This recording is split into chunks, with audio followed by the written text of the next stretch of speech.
I see Greg Grunberg has become the spokesman for Star Wars and Star Trek. Apparently he pays to know the right people, huh? Phew.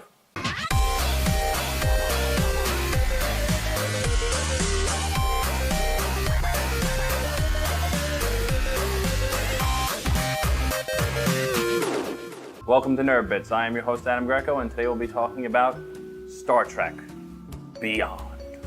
This is the third installment to the current take of the franchise known as Star Trek. And to look back, I have no recollection of the first movie whatsoever. Star Trek Into Darkness, which personally to me I thought was a complete bombshell. I heard it got mixed reviews, but that's my opinion. It didn't leave me wondering, where is this franchise going and where are they taking this? I really am curious. I really want to know.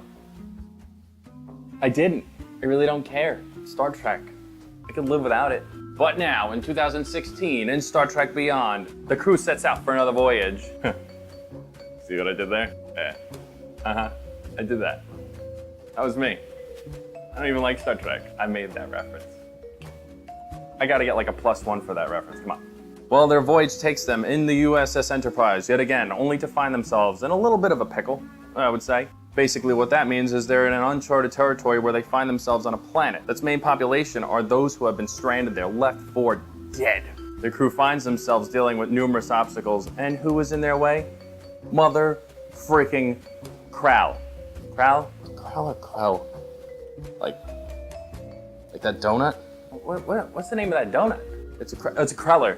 It's a Kreller. All right, Kreller. Krell. Krill. Krall. I'm gonna go Krall. Krall. Let's just agree to disagree that it's Krall. I'm sure it's not. Don't hate me. Krall is played by none other than our future James Bond. That's right. Idris Elba. And yes, I know he's black, but guess what? I don't care. He's gonna be James Bond whether you like it or not. Come on. You know he'd be a perfect James Bond. Come on. The original cast returns with Chris Pine as Captain James T. Kirk, Zachary Quinto as Commander Spock, and Simon Pegg as Montgomery Scott. I'm not gonna go over the entire cast. I'm just gonna highlight those three characters because I like them. I like the other characters as well. I'm just saying I'm not going over the entire cast. It's literally gonna take me 5 minutes. Just the entire cast from the first and second movie are now in the third movie. Here's an image of everyone. At least I hope I can find everyone online. If not, here is the image where it has most of the people. And here's an image of a kitten. Isn't that a cute little kitten? Yes, you are. But my God, this movie is flawless. And I don't mean flawless in a general sense, I mean flawless in my eyes. Why I say my eyes? Because I know nothing about Star Trek. But I'm pretty sure if you're a huge fan of Star Trek and you know everything about the Star Trek mythos, yeah, I'm pretty sure you can find a few errors in the movie, if you nitpick. But I'm not a huge Star Trek fan like some of you guys. And personally, I thought it was a really great movie. It exceeded way beyond my expectations and I was really blown away. Going for 2 now. What I really enjoyed was the character arc of Captain Kirk. It was subtle and effective and wasn't shoved down your throat every 5 seconds. And then it's mentioned at the end when he is faced with a pivotal moment where his actions do not duplicate those of his father, but show him that his service as a captain gives him purpose, not only to protect those of his crew, but also to make the ultimate sacrifice as Chris Pine. I'm thrilled to see that there's a substantial decrease in the amount of lens flares that they use in this movie. If you don't know what a lens flare is, because you just don't, well, that's a lens flare. I'll give you a moment. Yeah, that's also a lens flare. Notice where these are coming from? Yeah. J.J. Abrams lens flare. Yes, there were lens flares in the movie, but like 90% less than the other 2 movies. You know, because usually when I go to a movie theater, I actually want to get blinded by light. No, I want to see the movie! And the CGI at times seemed a little lackluster. There were 2 scenes that kind of bothered me, but everything else was pretty good.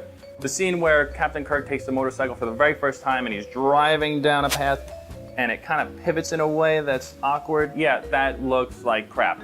And there's another scene when they go to Yorktown and buildings are going all over the place. Oh, it's devastation and chaos. And oh my goodness, Yorktown's getting all crazy and people are running. And that scene where the people are running, it just kind of looks really, ugh. Also, let's hear it for LGBT for having fan favorite Sulu be gay. What yeah, it's 2016. Let's keep that going. And for the original actor of Sulu, too bad. Right. The major flaw I had about this movie was not even in the movie, it was actually before the movie. It was how it was marketed. I kind of felt like they were trying to sell it as a Guardians of the Galaxy-esque movie, and that's not really what it was at all. Surprisingly, I have to say that Star Wars. Surprisingly, I have to say that Star Trek Beyond, undoubtedly, without any hesitation, is worth adding to the collection. Are you a fan of Star Wars or Star Trek? Obviously, I'm a huge Star Wars fan. That's why I have Star Wars stuff up. Yeah, that's right, Star Trek.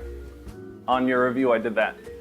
That's right. Why don't you drop some nitty-gritty in the comment section below and let's have a Star Wars Star Trek argument. Yeah, that's right. Let's go.